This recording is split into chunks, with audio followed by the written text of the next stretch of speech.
Philéo, tu as vraiment 14 ans Oui, c'est vrai. et tu as réellement créé une entreprise de trottinettes. C'est aussi vrai. Est-ce que c'est un rêve de petit garçon Non, quand j'étais petit, je voulais créer une voiture. et tu n'as pas créé de voiture? Non, non, à 5 ans, on m'a pas offert une voiture, on m'a offert une trottinette. D'accord. Mais c'est pas parce qu'on offre une trottinette à un enfant qu'il crée une entreprise de trottinettes. Qu'est-ce qui s'est passé? Bah, au début, j'allais juste me balader dans la rue où mes parents m'emmenaient dans les skateparks pour voir les grands, où j'y allais tout seul, même parfois. Et puis à 10 ans, ils m'ont offert ma première trottinette freestyle.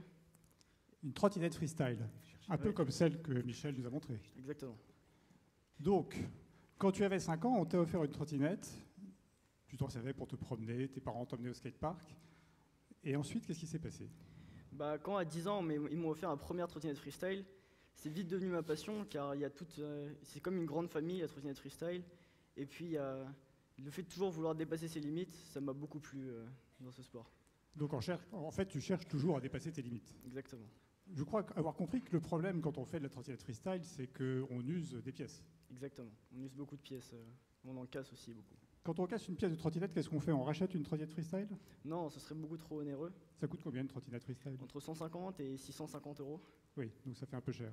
Exactement. Du Donc, coup, qu'est-ce qu'on fait? on rachète les pièces détachées à chaque fois. Il existe un marché des pièces détachées de trottinettes freestyle. Oui. Et tu as néanmoins décidé de créer une entreprise de pièces détachées de trottinettes freestyle. C'est vrai. Car, Pour quelle raison? car je voulais en faire à ma façon, à ma sauce, parce qu'il n'y avait pas forcément celles qui étaient sur le marché, ne me convenaient pas forcément. Donc j'ai décidé de créer les miennes. Qui était plus style, plus performante. Est-ce qu'on peut voir des images de trottinettes freestyle?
Ça,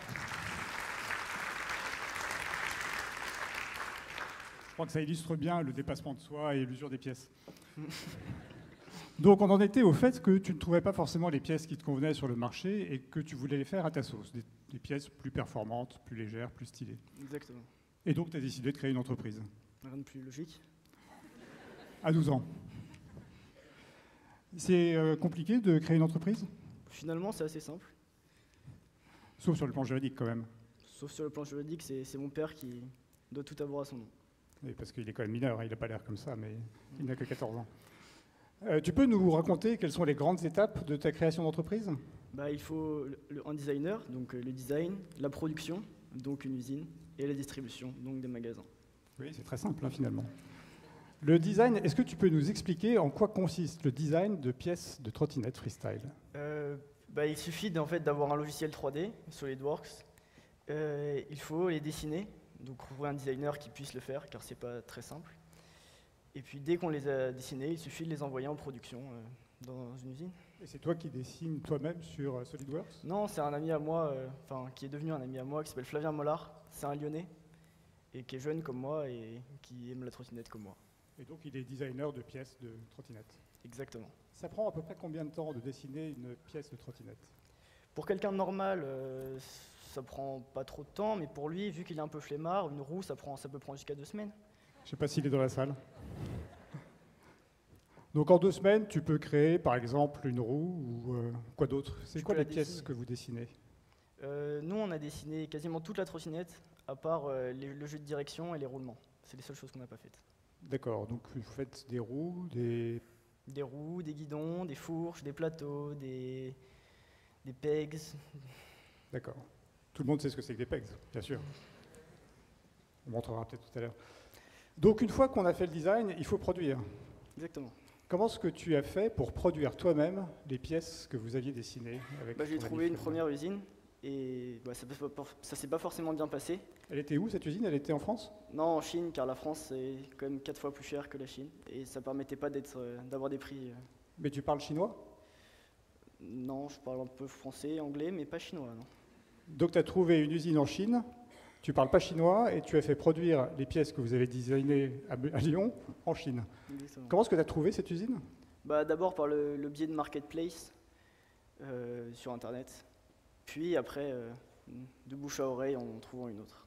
Donc tu as envoyé les plans que vous aviez dessinés, conçus, pour les faire produire en usine, Exactement. en Chine.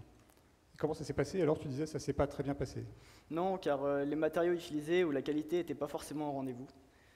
Donc on a préféré changer d'usine finalement et pas rester sur la première. Et c'est à ce moment-là, je crois que tu as fait une rencontre intéressante qui t'a pas mal aidé pour la suite. Oui, j'ai rencontré, on va dire, le papa de la trottinette freestyle en France, qui s'appelle Kevin Demey, et c'est lui qui a su m'aiguiller vers une deuxième usine. D'accord. Tu parles toujours pas chinois, Toujours pas chinois, tu n'es toujours pas allé en Chine, toujours pas allé en Chine. mais tu as une usine en Chine qui produit tes pièces de trottinette. Exactement. Une fois qu'on a dessiné et produit les pièces, il faut les vendre. Sinon, c'est pas amusant. Pardon? Sinon, c'est pas amusant. Absolument, c'est logique. Comment est-ce qu'aujourd'hui on peut acheter des pièces produites par Bunker Scootering, qui est la marque de ton entreprise? En France, on peut les acheter dans 15 magasins différents, Des magasins physiques, des magasins en ligne, comment ça se passe? les deux. Donc certains magasins physiques ont aussi leurs magasins en ligne et d'autres ont juste des magasins en ligne. Et comment est-ce que tu as trouvé ces magasins? Comment est-ce que tu as pu convaincre des gens de distribuer les pièces que tu avais dessinées et produites du haut de tes 14 ans? Beaucoup de communication par Instagram, Facebook, et beaucoup de mails envoyés, beaucoup de temps, beaucoup de bouche à oreille, et puis En fait, c'est un petit milieu, le monde de la trottinette c'est freestyle. ça, Donc si on connaît le papa de la trottinette, ça aide aussi, j'imagine. ça aide aussi. Donc aujourd'hui, tu produis, tu vends en France, dans 15 boutiques, Magasins. mais tu vends également, je crois, en Suisse. Oui, je vends aussi dans 5 magasins en Suisse, à peu près. Et là, tu connais un distributeur, comment ça s'est passé? Là, c'est grâce à c'est un distributeur qui a contacté un collègue de Kevin, du papa de la trottinette, et qui l'a aiguillé vers moi. Et donc, c'est comme ça que ça s'est passé. D'accord. Donc en fait, tu as déjà une petite notoriété qui fait que des distributeurs s'intéressent au fait de distribuer tes pièces de Des trottinette. petits distributeurs. Oui. D'accord. Donc aujourd'hui, tes pièces, elles sont vendues en France, elles sont vendues en Suisse et je crois également à La Réunion. Exactement. On a 2 magasins à La Réunion qui se font la guerre d'ailleurs, mais on les aime bien quand même. D'accord. De toute façon, ce n'est qu'un début. C'est ça. À la fin de l'année, je crois que ton ambition, c'est de vendre ailleurs qu'en France, en Suisse et La Réunion. Oui, on veut vendre dans toute l'Europe pour la prochaine production, donc qui va arriver d'ici octobre 2017. Donc on peut dire que d'ici la fin de l'année 2017, les pièces que tu produis seront vendues dans tous les pays d'Europe? Exactement. Il n'y a rien de plus normal. Qu'est-ce qui va se passer ensuite, en 2018 par exemple? Est-ce que tu as des objectifs déjà assez clairs? Pour vendre dans tout le monde, faire toute la surface du globe, pourquoi pas l'univers un jour. Tu as déjà trouvé des distributeurs qui vont vendre tes pièces en Asie, aux Finalement, un États-Unis, en Amérique du distributeur, Sud. c'est pas très compliqué à trouver. Donc en fait, ça roule, quoi. C'est ça. C'est bien parti. Est-ce que, une fois que tu auras conquis conquis le monde entier et l'univers, tu as d'autres ambitions en termes de création? Pourquoi pas faire une voiture? Oui, en effet, c'est une bonne idée. Bravo, Philo.